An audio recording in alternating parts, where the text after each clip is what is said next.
And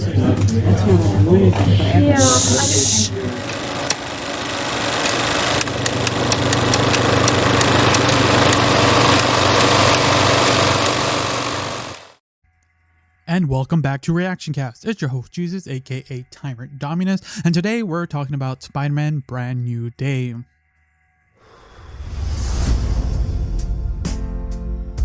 Hi, my name is Peter Parker.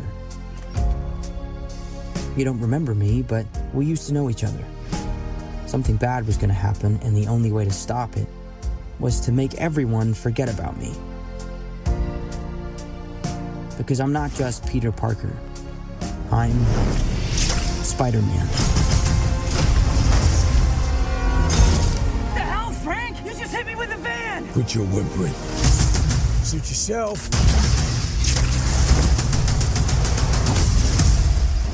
Mother. Go home! And sometimes Spider-Man has to do the hard thing, even if it breaks Peter Parker's heart. What is happening to me? Spider-Man Brand New Day takes place 4 years after the Doctor Strange spell caused the world to forget Peter Parker. Since then, Peter has devoted nearly his entire life to being Spider-Man. New York knows and celebrates the hero, but the person underneath the mask has become increasingly isolated. Peter keeps his distance from MJ, Ned, and everyone else he could care about because he believes being alone is the only way to keep them safe. That isolation begins affecting him more than his emotional health. Peter's spider powers start evolving in unexpected and potentially dangerous ways as the new threat connected to the Department of Damage Control emerges in New York. The conflict brings Spider-Man into contact with Frank Castle, Bruce Banner, and several other familiar Marvel characters, but this is not another multiverse-size event. The story remains focused on Peter trying to understand who he is when Spider-Man is the only identity he has left. The biggest strengths, I believe, of Spider-Man Brand New Day is Tom Holland, who gives one of the most, I feel, complete performance as Peter Parker.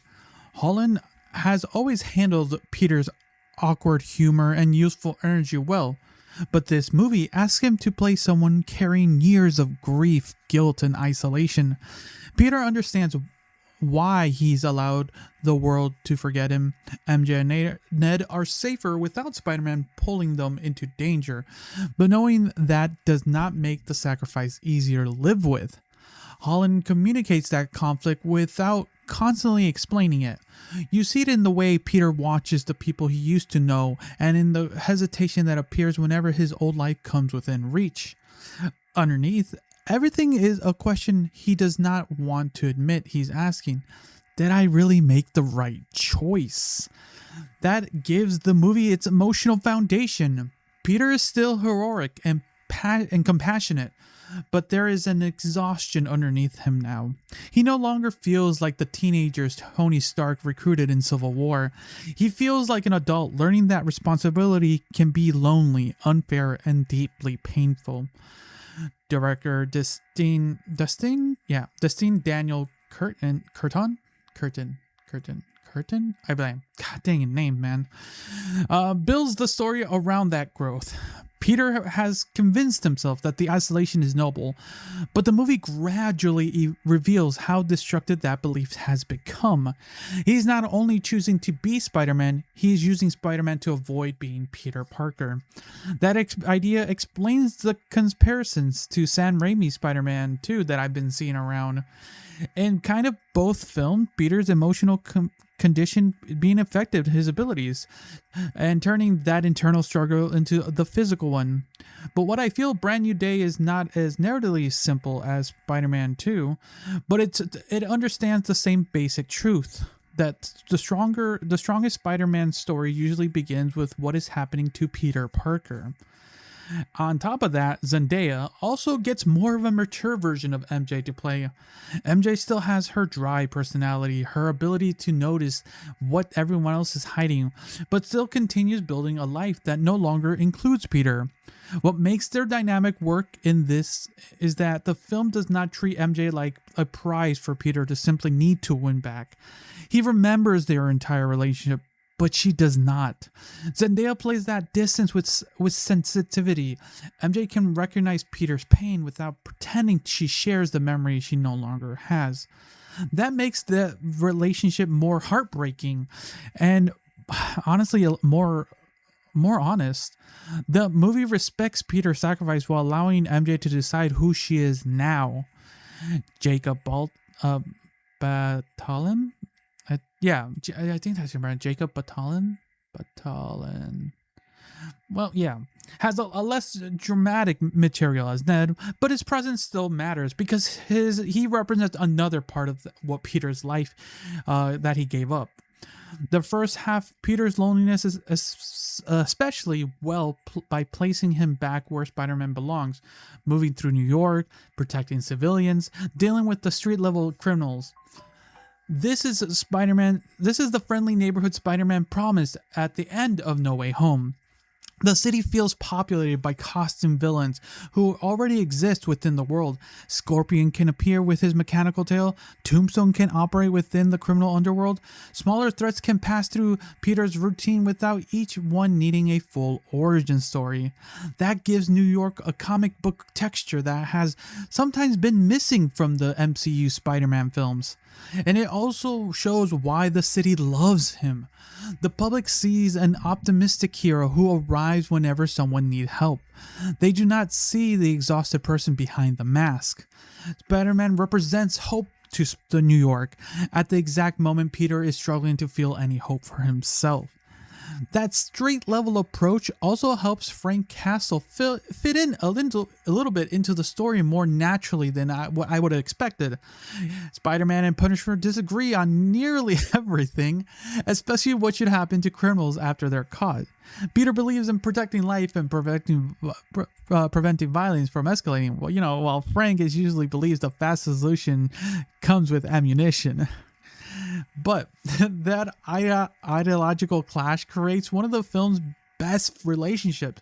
Tom Holland and John Bernthal have a fantastic chemistry, and their arguments provide much of the humor without turning their partnership into a joke.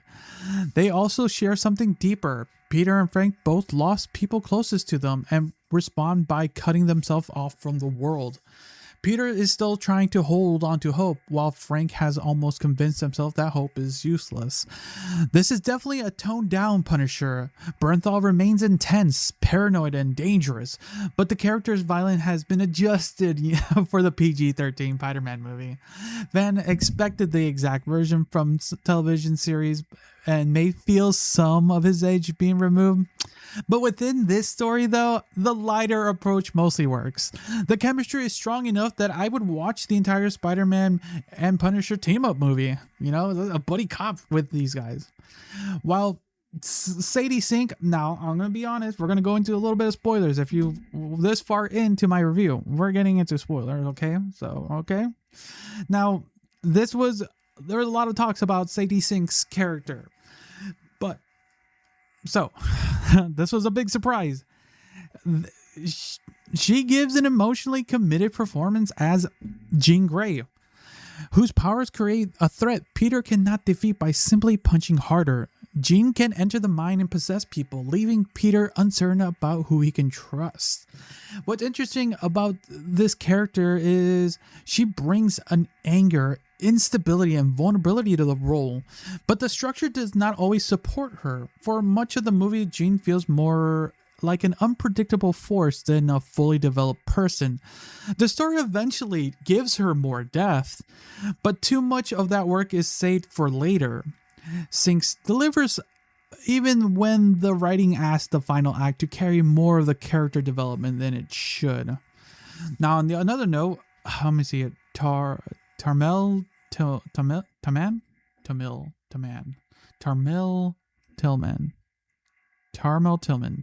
I think that's how I pronounce it, runs into somewhat of a similar problem as Damage Control's director Bill Metzer. Tillman is convincing as the unsettling authority figure, but Metzer also often feels more like a mechanism for moving the plot than a character with strong personal stakes in it. Damage Control connects the street level story to a larger conflict, but the organization and the leadership needed more definition. Mark Ruffalo's Bruce Banner has more natural connection to Peter's situation. Peter is looking for answers about his changing biology, while Bruce has spent years managing the dangerous side of his own body. Their quieter scenes fit the theme of the movie and give Bruce a reason to be here beyond the name recognition. Hulk's development is where things become less convincing. Seeing Spider-Man go against Hulk is exciting, I'm not gonna lie. And the action delivered visually is amazing, but the sequence can feel like the exists because it looks great on the trailer. It works as a spectacle, don't get me wrong. I'm not just convinced it's essential to this particular story. The feeds into the film's larger structure problem, I believe. We have Peter's isolation, his evolving biology, MJ, Ned, Frank Castle, Jean Grey, Damage Control, Bruce Banner, Hulk. Oh my God, and so many other things. So many other things for you to compete for your attention. Even though the film sits at around 2.5 hours, the movie does not give everything enough room to breathe. Some emotional beats can get tightened, while other subplots feel like they're missing important scenes. The film can feel too long and at the same time not long enough. Now, Peter's changing powers are I feel are the biggest missed opportunities. The idea that his emotional repression is making the spider side of him stronger is very fascinating and interesting. His senses sharpen, his aggression increases, and he develops abilities that make him more powerful but potentially less human. That could have created a genuine, uncomfortable story about Peter losing control of his body and becoming something he no longer recognizes. The movie touches on that possibility, but it does not push the psychological tension or the physical transformation far enough. The new abilities are exciting, yet the changes sometimes feel more like a way to power up Peter and move the plot forward. Despite those issues, Peter's emotional journey keeps the movie grounded. Brand New Day refuses to erase the consequences of No Way Home. Peter cannot simply return to MJ and Ned and expecting everything to become normal again. His sacrifices matter. Their missing memories matter. The years they spent without him matter. That commitment gives the story integrity, even when the movie becomes crowded with characters and franchise elements. Now, at the end of the day, Spider-Man Brand New Day works because it allows Peter to grow up. This is a more mature story about grief, isolation, responsibility, and the danger of believing that being a hero means refusing to let anyone help you. Tom Holland gives one of his strongest performances in the role. Zendaya brings a more independent energy to MJ, and Jon Bernthal nearly steals the movie through his abrasiveness, but unexpectedly heartfelt chemistry with Holland. The movie is not flawless. It's overstuffed, and its second half is less controlled than the first. But Peter's evolving powers deserve more exploration. Some of the larger Marvel appearances also work better as crowd-pleasing moments than essential pieces of the story. But the central journey holds everything together. This is the friendly neighborhood Spider-Man the ending of No Way Home promised. Older, stronger, and more experienced, and finally learning how to stand on his own without Tony Stark, Doctor Strange, or other Spider-Man guiding major decisions. I would not call Brand New Day the greatest Spider-Man movie ever made, but it's one of Tom Holland's most confident outings. More importantly, it gives this version of Peter Parker a meaningful path forward without erasing the pain and consequences that brought him here. Now, I want to hear from you. Did Spider-Man Brand New Day deliver the mature street-level Spider-Man you were hoping for? Or did the extra MCU characters make the movie feel too crowded? Where does this rank among Tom Holland's Spider-Man films? Drop your comments down in the comments. Make sure you like the video, subscribe to the channel, or turn on notifications so you don't miss another full spoiler discussion. You can always follow Reactioncast on Spotify and preferred podcast platforms for more movie reviews, television, and anime reviews. So thanks again for listening or watching. Until next time, see ya. See ya. See ya.